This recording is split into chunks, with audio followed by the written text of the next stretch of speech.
Hi, welcome to today's video. My name is Stephanie Crowley with the Canadian Security Team, and today I'm joined by Michael Muldner, the Chief Information Technology Officer of Calian Group. Michael, thank you for joining us today.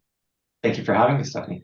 You also have that added bonus of overseeing the CISO division within Calian, so I'd love to be able to talk about that today with you, and just about the responsibility that chief information officers and chief information security officers kind of shoulder, of understanding the ransomware attacks, knowing that it's not a matter of if, but it's a matter of when, and really kind of how to effectively confront this looming menace, because it is something that a lot of companies are affected by.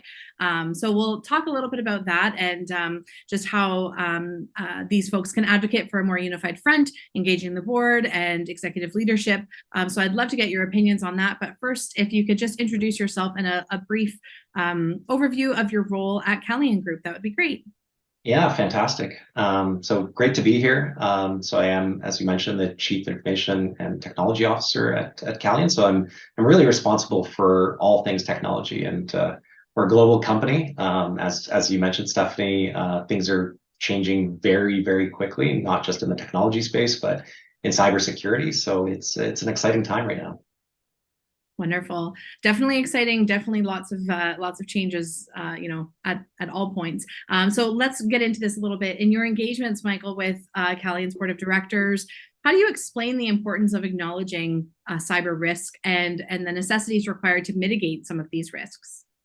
Yeah, it's a very topical thing right now. I'm quite fortunate that Calian's board is heavily engaged in cybersecurity and quite aware of it. Let's be honest, the cybersecurity field is quite complex. Lots of acronyms out there: EDR, IAM, ZTNA. So you can get lost pretty quickly. So it's really important when you're articulating your roadmap, you're articulating your priorities to the board, that you're able to explain in a way that everybody really understands. And the one thing that all boards understand very well is risk.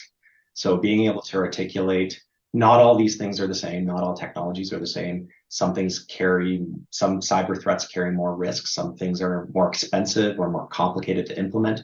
So being able to articulate that in a way that everybody understands, and boards, as I mentioned, they really understand things in terms of risk and be able to prioritize that. The other thing that I find boards really they really want to collaborate with you. So it's not kind of a one way of, this is what Mike's priorities are around cybersecurity, but get that feedback and be able to validate. Often they sit on with other companies, they get other insights. So to be able to validate some of your priorities and some of your thinking about what the top risks are and how to mitigate them.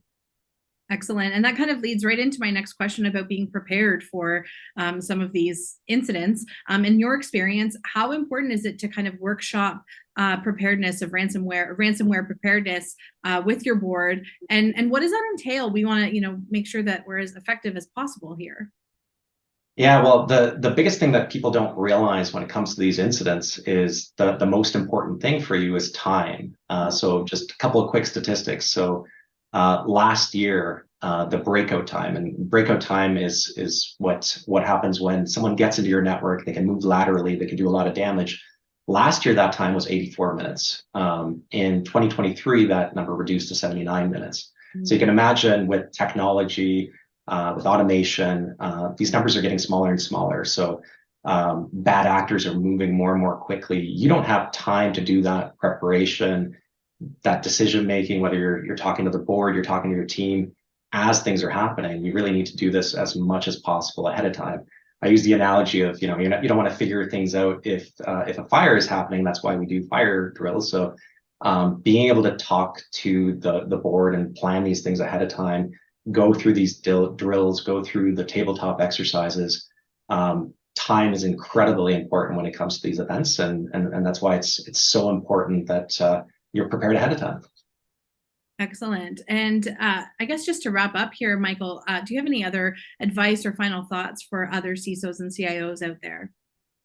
Yeah, so I mean, I talked a little bit about collaboration with the board, but I think with cybersecurity, how quickly things are advancing, all these threats through social engineering, collaboration is important at all levels. So I like to explain cybersecurity, whether I'm talking to the board or the senior leadership team or people at the working level, about the why. Why are we doing these things? Why are we rolling out the training? Why are we rolling out the technology? I think generally people want to understand the why, and the more they understand the why, the more they'll get behind that. They'll understand that they need to take the training, they need to be more cautious. It's really important to start with people because it's really a team sport. Excellent. Well, Michael, thank you so much for joining us today for this video.